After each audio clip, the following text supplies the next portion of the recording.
Tonight on Cosmic Cantina, we venture down to the amazing world of underground bases. Josh battles aliens in Dulce, New Mexico. Matt takes an elevator down to the lower levels of the Denver airport. And then I explore an ancient underground city in Turkey. I'm your host, Melissa Tittle, and every week I go to my favorite bar, Cosmic Cantina, and kick back with my co-hosts, Josh Golembeski and Matt O'Connor.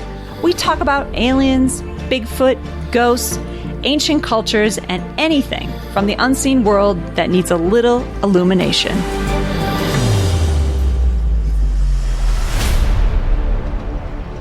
Welcome to Cosmic Cantina. I'm your host, Melissa Tittle, and tonight we're going to talk about underground bases because it's sexy. But first, we always do, we're going to talk about what we're drinking. I am drinking an apple cider from Stem Brewery, which is delicious. It's good stuff. Josh, what do you got? Nice. Well, I'm on a hunt to find the greatest IPA that is gluten-free, or greatest beer that is gluten-free. And just like bread, they've come a long way. I think I found my new favorite. I've had several that are delicious, but this one is called Totally IPA by Ricoli. It's a Colorado local beer started by two brothers, which means something extra special to me since I have a brother. We haven't started anything together, but still, they get me on that, on the heartstrings. But yeah, that's what I'm drinking. Awesome gluten-free beer. I recommend it, actually. You're it's actually my predictable, favorite one. Josh. In a good way. Yeah. Okay, Matt, what are you drinking? So I am drinking an Australian-sized can of, let's see, it's a Kolsch, but it's got a Spanish name, which is odd. It's like Mexican and German come together, finally. In Australia? No, it's an Australian-sized can. It's like an oil can size. Yeah. Got it. Okay. It's as big as a... I'll leave that one alone. It's big. Okay. Anyway, good. All it's right. good stuff. Our first dick joke, and you failed. Fail. All right. So underground bases, because it's sexy. So yeah. I have an article, of course, from CNN. Yeah. And it's titled, "A top secret government agency is in immediate need of an underground lair, like by today." And that's seriously what it says. All right. That was back in 2019. Basically, DARPA tweeted, "Attention city dwellers, we're interested in identifying university-owned or commercially managed underground urban tunnels and facilities able to host research and top-secret experimentation." It's so weird that we have, here we hear all these stories about all this top-secret stuff happening, and they're like, yeah, for real, this is legitimately happening, and we'd love to use your underground bunkers, if that's okay. That's where we're at today. That's what's happening. And I thought I'd bring that up because I know that there's a lot of... I know, Josh, you're going to get into Dulce. But I thought that this was interesting that, basically DARPA was coming out and saying, yeah, we use underground layers, and we're looking for a new one because we have a new project, so we could borrow yours. Just thought it was kind of hilarious. Wait, they were looking to borrow one, not to build one. It was a No. can I borrow your underground layer? Yeah, we're looking for somebody that has a bunker. Could we use your bunker? We have this project we're doing, so that would be great. Oh, DARPA. Oh, DARPA, you're so hilarious. But this kind of validates a little bit, if you know anything about Dulce, which I know Josh is about to go into, which is an amazing underground alien story. I'm so excited for this. But this kind of validates the idea that the military is using underground bunkers, but Dulce is a whole nother level. So Josh, take it away. Oh, yeah. There's many things I love in this world. One of my favorite stories of all time in the alien world is a story I found about this underground base supposedly that exists in New Mexico called Dulce. Dulce. To give you the overview before I get into my research, that I found a story I don't think anyone's heard, or very few people unless you read this book, that is super cool and interesting. But Dulce is in New Mexico, and for those who don't know, it's supposedly a giant underground base below a plateau that goes 7 layers, and each layer gets crazier and crazier and crazier. And it's kind of famous for alien and human interactions and scientists working together to work on nefarious shit or sometimes not so nefarious stuff. But before I get into the book, I want to play a news clip I found on YouTube that's awesome from KOAT in New Mexico. Here's the clip.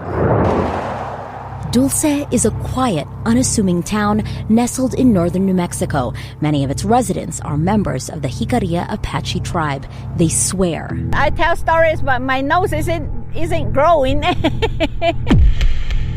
They are not making this up. They threw down a ladder from that spaceship, and then 2 small people started climbing down. Jerry Julian says she had her first extraterrestrial encounter right here on her Dulce ranch about 40 years ago. It was huge. I just saw the bottom of it. It was like flat like this.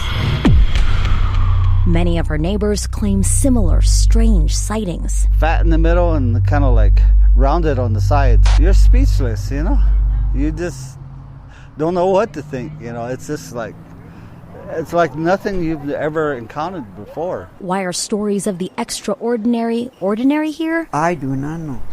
I do not know.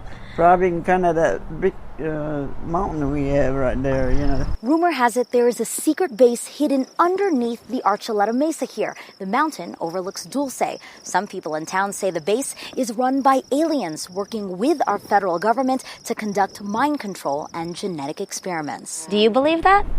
Yeah. Well, a whole bunch of people seen it, Like the ground opened up, steam coming out of it. They also claim they've seen some creatures cooked up in those experiments, like Bigfoot and something half-human. Down this way, the waist down, it's a goat. It has a tail. But up here, it's a man. People tell me Dulce wasn't always a center for supernatural activity, but then sometime in the 70s, things changed. That's when cows started turning up mutilated. They just cut out in between the legs right here. We seen one. I know it's not a predator it's doing it. There's someone's doing it. Local police never definitively said who's to blame. Locals say it has to be something out of this world. And since then, I was taking a random picture, zoomed it in, and there was a UFO right there. They say they know it sounds crazy. They're just going to ask me, well, how much did you drink or what did you drink? I'll submit to a lie detector test or anything, But say it's the truth. Question is, do you believe? Anything possible these days now. In Dulce, Megan Cruz, KOAT Action 7 News. Nice. All right, so yeah, you just heard a crazy-ass news clip where a bunch of people were claiming to see UFOs, aliens, Bigfoot, some goat creature right outside of, in the town of Dulce, which is awesome. Oh, I love a good goat man story. Is that a goat sound? I don't even know. Yeah, no, it's actually pretty good, actually. Yeah. That was pretty close. It was. It was a goat dolphin hybrid. They've been goatonized. So I read the book a while back called UFO Highway by Anthony F. Sanchez. It's about many things overall, but the main thing it's about is he does an interview with a colonel retired who won't give his name, who supposedly went to Dulce in 1979 for a very particular mission. So this guy was at another Air Force base. He got called in to interview and process a bunch of people who he didn't know at first, who had a crazy alien encounter at the Dulce facility. He didn't know the place existed. He didn't know anything. He got flown in one day. What I'm going to tell you, I'm not going to ruin this whole book for you. I'm not even going to ruin to tell you what happened in the 1979 incident, which is related to the Phil Schneider incident, if anyone's familiar with his name, the guy who got his fingers blown off, who was taking on aliens in a cavern in New Mexico. Wait, who's Phil Schneider? Can you give us a little recap on like Phil shot in the Schneider? chest or something? I think Matt can, right? Yeah, he was like a military contractor. Maybe it wasn't even military. Some sort of contractor. He was working within the tunnels, and he has all these like amazing stories he used to tell at conventions and stuff. And one of them, the one particular that used to blow everyone's minds, was this huge like battle that they got into with an alien race that was under the ground. I think were they reptilians or greys? Yeah, it was or greys. He was building underground bases. Yeah, right. And they all had like guns on him, so maybe he was like security or something. I forget. But anyway, they got into this huge gunfight, and he got shot through the chest. Whoa! By some energy weapon. And it put a hole in him. And he didn't die? Through the chest or somewhere in the abdomen. Anyway, he didn't die, but he suffered like horrible effects of, he said, like radiation and stuff afterwards. Like he had all these problems with cancers and stuff after. I think he lost a couple fingers. Okay. I think he died under like suspicious circumstances too. Like a lot of people claim he got murdered, which is interesting. And he was in Dulce. He was building a base around Dulce. He was digging in the ground Yep. and building another base or tunnel or whatever. Because the guy in the book even claims there's like hundreds of miles of tunnels connecting it. But in this book, I'm not going to tell the story of 1979, which is interesting. The book goes really into that. But what's really cool is how they found this base in the 40s, and it's such an incredible story. It's a little like Cowboys and Aliens, and it's one of my favorite UFO stories. It reminds me of the movie Aliens, like it's action horror in like a good way. I mean, I know last podcast I was ranting that all aliens are good, but this story is a little different, so bear with me, okay? You switch hitter. I play for both teams. I don't know what that means. All right, so the first thing, just one time in college, guys. Doesn't mean anything, does it? This is the source of all this butt probing stuff you're into. Oh my God, Matt, you cracked the case. Fuck, dude. My Who psychologist probed said you the in same thing. Anyway. Who probed you in college? It's okay. Who You can didn't tell. probe me? Just us. We won't tell anybody. You want to let it out, guys? You want to let it out? Oh, man. This went down a weird path. I know. We were talking about goats earlier. Don't get me started. All right, so. All right, first of all, the real name of this base is not Dulce. It's just that's a fucking town. The name of this base, according to the insider, the colonel who Anthony Sanchez interviewed, it's called Rio Arriba Scientific and Technological Underground Auxiliary. Rio Arriba. Rio Arriba? Is that how you say it? Arriba? Yeah, whatever. It's fine. Hey, You guys Matt. know I butcher. Okay. Arriba. I butcher everything. No, that sounds great. So, all right. So the colonel gets called in 1940, not 1940, in 79, and on the plane ride there, he's handed a pamphlet. This is before he even gets to the base, and in the pamphlet is all this crazy information about the base and a history lesson on it. And in the history lessons, he reads this story, and this is the story he kind of like conveys that he read about the facility, and it's just one of the best stories of all time. So in 1940, a group of U.S. Army Special Forces guys, really, there wasn't Special Forces back then, but they took a group of guys, and they all had amazing skills, and what they were doing in New Mexico is they were walking around the plateaus in the desert looking for a good place for the U.S. government military to put an atomic bomb base, a development and testing facility. So they were operating with planes above them, like scouring the countryside. This is before Special Forces, but all these guys happen to be badass fighters. But it didn't matter. They didn't get them because they were badass fighters. But that will play out in a little bit. Thank God they were.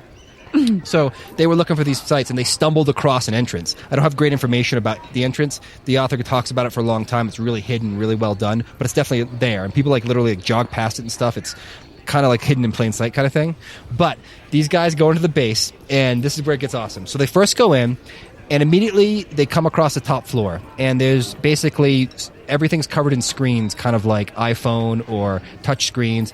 In the 40s, that would be crazy. They're like, it looks advanced. One soldier even was like, "What is this thing? Is this like German? Like, well, what am I looking at right now?" They had no idea. Is this thing on?